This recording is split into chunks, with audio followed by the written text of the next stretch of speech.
show. Well, it is your Feel Good Breakfast Show, Expresso on S3. And we're now turning our attention to a few apps making the fight against gender-based violence a bit easier.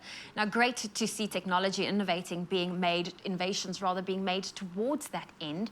And here to help talk us through the different apps we can look forward to is our tech guru, Grant Hinds. I feel like every time you're here, I give you a different title. Yes, well, you know, yeah, a lot of titles have been changing lately. A whole married man. Yes. He's a whole married man. First time you're wearing the ring? On air, yeah. Yes. This is the first time on air I'm wearing the ring. Congratulations on your nuptials. Your beautiful lady and your daughter is here as well. But we will be connecting with the whole family a little bit later. But for now, what are some of the apps we as women, especially South African women, can look forward to have access to keep ourselves safe? Okay, so there are a couple of apps that are being released and being worked on. Some that do exist already that can help. And I'm just going to go through a couple of them. The first one is Chauffeur. Spelled like chauffe with her at the end, which I think is quite a cute name. But it's a ride-hailing app, so you can call for rides if you're if you've gone out drinking with your friends or whatever. But all the drivers are women, and the patrons are exclusively women. So it's designed to be a safe space for women who are in that is generally an extremely vulnerable and dangerous position for women to be in. And especially if you're going to be out with your girlfriends, naturally the reason you're using the e-hailing services is because you are, you know, having a cocktail or two. And yeah, this is amazing. Or your car breaks down. There are lots of reasons to use these services. You might be in unsafe environments or whatever, and you need to escape. These are, you know, we turn to these services, and I think traditional e-hailing services have not done enough when it comes to gender-based violence, prevention. And also women drivers. You know how I think ever since I've been using e-hailing services, maybe jumped into a car twice where it was a female driver? Yeah, me too. It's been about twice, actually. Yeah, so it's extremely rare. And it's unsafe for those drivers. So women who want to be, want to drive for an e-hailing service because, they're picking up dangerous patrons and vice versa. So this is a nice, for both ways, it's a nice service to check out. And it's available here. It's also got an SOS button. So if you are in a situation, you can just press it, which is very, very cool.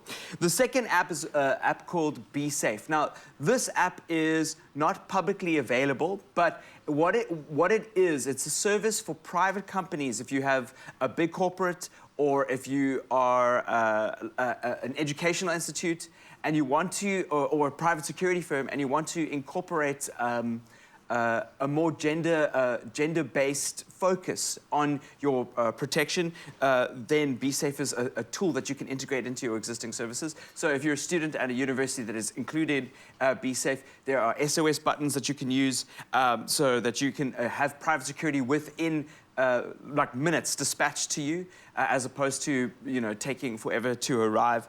And it's designed to be a first call for women, which is really cool. And I don't think a lot of these security services actually do that first.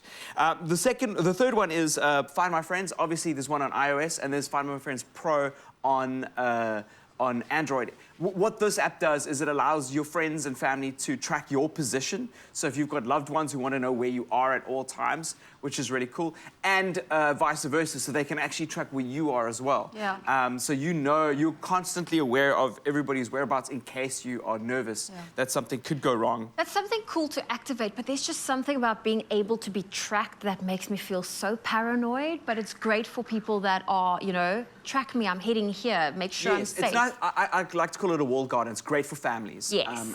But also I say this very, very strongly, that the tracking needs to go both ways. I think there's a lot of abuse of those kinds of services, like you're saying, where a spouse goes, I will know where you are, but you won't know where. There? Yeah, but I won't know. It has to go both ways. And then lastly, I just want to put an honorable mention to a really exciting app. It's called GBV Pocket Guide, and this one's actually for the guys. We've been speaking a lot about apps for women, and how to protect women, but the onus on protecting women is actually on the men to protect those women, because they are the perpetrators of the violence, and they are the perpetrators of saying they're ignorant about gender-based violence. So this pocket guide, if you care about the women in your life, and if you care about lessening the impact of gender-based violence in the country, and you are a man, check this app out, learn, school yourself, and find out more about like what gender-based violence is, what constitutes gender-based violence. Like there's a lot of stuff that is internalized with us as men.